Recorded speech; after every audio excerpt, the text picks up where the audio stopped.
Hello friends, how are you all? I hope everyone are awesome and doing well in your professional as well as your personal life.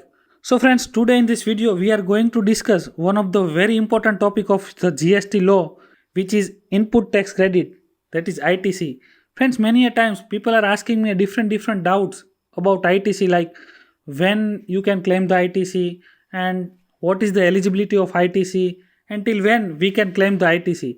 So friends, in this video we will be sorting out all those doubts. So in this video we will be discussing about basically section 16 of CGST Act 2017, which is talking about the eligibility and the conditions for the taking input tax credit, that is ITC.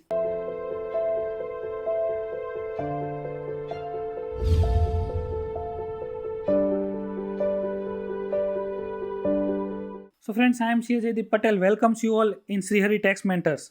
So let's see section 16 of CGST Act 2017, which is talking about the eligibility and the conditions for the taking input tax credit.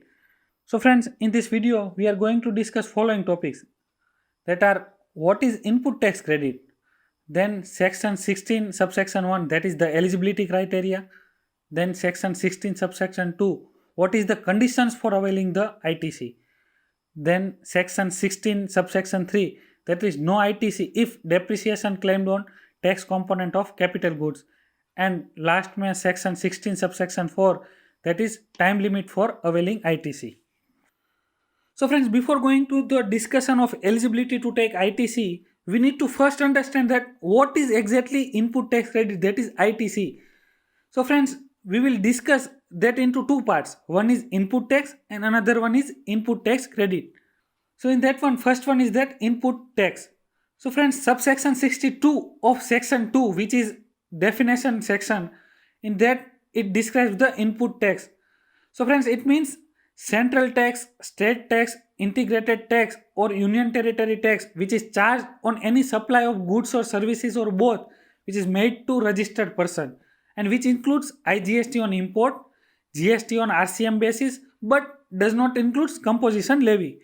So meaning thereby that if any registered person is taking any goods, service or both, and whatever the tax is charged to him by his supplier on such goods or service, then it is called the input tax.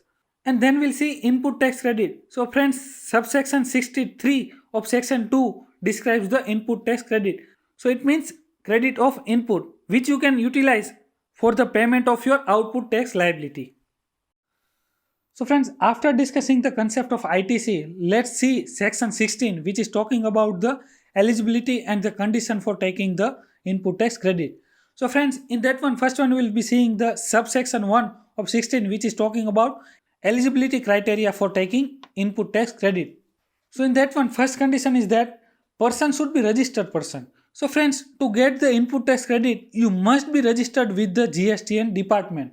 The next condition is that goods or services used or intended to be used in the course or furtherance of the business.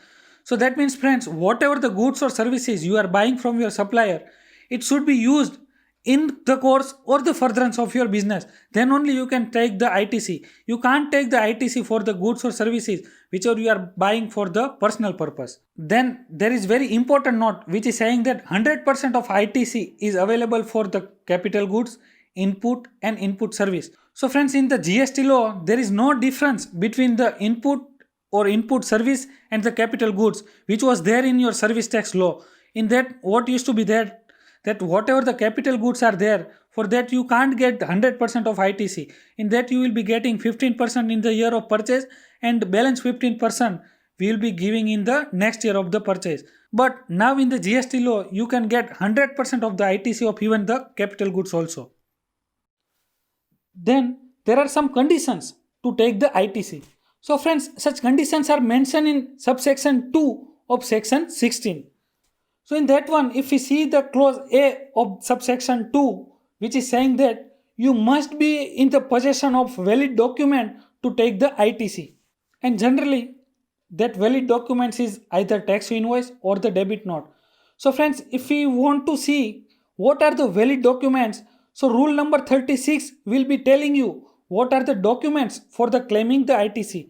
So that are an invoice issued by a supplier under section 31, then an invoice issued by the recipient, then revised invoice, then debit note which is issued by supplier under section 34, then bill of entry which is useful for taking IGST credit on the import, then there is an invoice or a credit note of input service distributed which is also called ISD.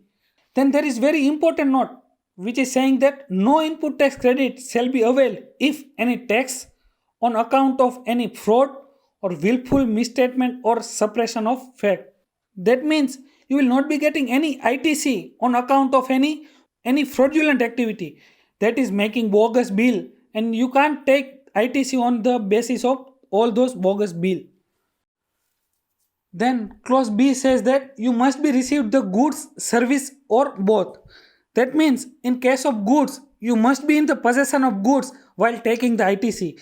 And in case of service, you must have received the service for which you want to take the ITC. But in that, one exception is there, that is bill to ship to model. So friends, in this model, there are basically involvement of three parties. So we'll see it with one example. Let's say Mr. A will order to Mr. B to send goods to Mr. C. Then what will happen? Mr. B will just send the goods to Mr. C, but he will give bill to the Mr. A, and Mr. A will give bill to the C. So that is called bill to ship to model. In this one, bill will be given to some other party and shipment will be given to some other party. So in this case, what happened that Mr. B has shipped the goods to Mr. C, but he has billed in the name of Mr. A, and Mr. A has given the bill in the name of Mr. C. So in this case, once if Mr. C receives the goods, in that case, even though Mr. A has not received the goods, still he will be eligible to take the ITC of Mr. B's invoice. And after that, there is very important note also is there apart from this exception, that is if goods is received in a lot, then ITC is available on receipt of the last lot or installment. So friends, this is actually for the goods. If you are getting in the lot, if you are getting the goods in the various shipment, then you can eligible for the ITC only in the receipt of last installment or the last lot. Then we see clause C of the section 16 subsection 2, which is saying that tax charge in respect of such supply has been actually paid to the government. That means friends, to take the ITC, you must ensure that your supplier has paid all the taxes to the government for which he has made the supplies. And the next is clause D, which is saying that he has furnished the return under section 39, which is 3B or 3. So friends, you must ensure that your supplier has furnished all the valid return, that is now GSTR 3B. Then friends, there is very important note which is saying that payment for the invoice to be made within 180 days. But if not paid within 180 days, then amount is equal to ITC plus interest at the rate of 18% per annum will be added to your output tax liability. And you can regain it when you are making payment to your supplier. And for this, there are some exceptions, that is tax payable under RCM, then deemed supply which is without the consideration which is covered under Schedule 1.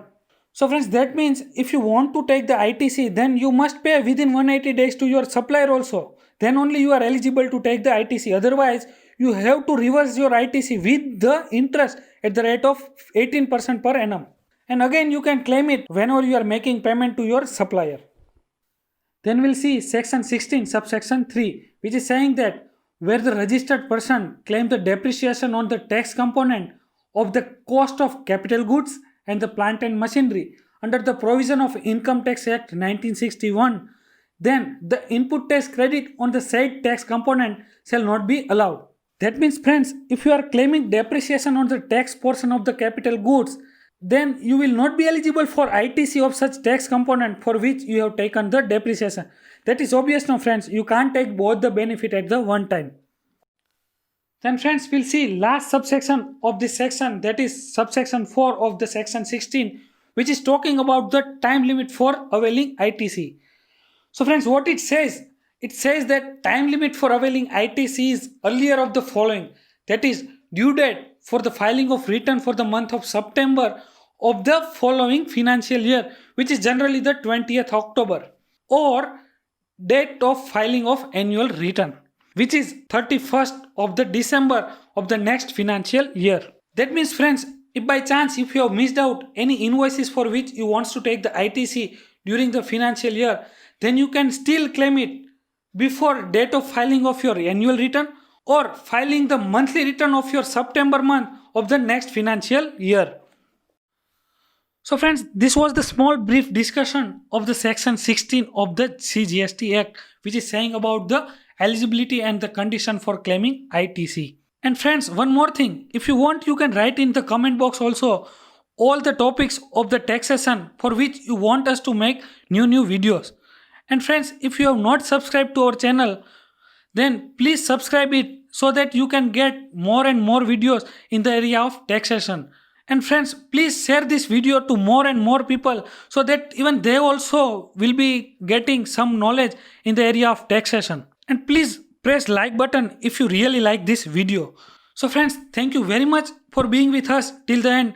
We'll be seeing you in the next video.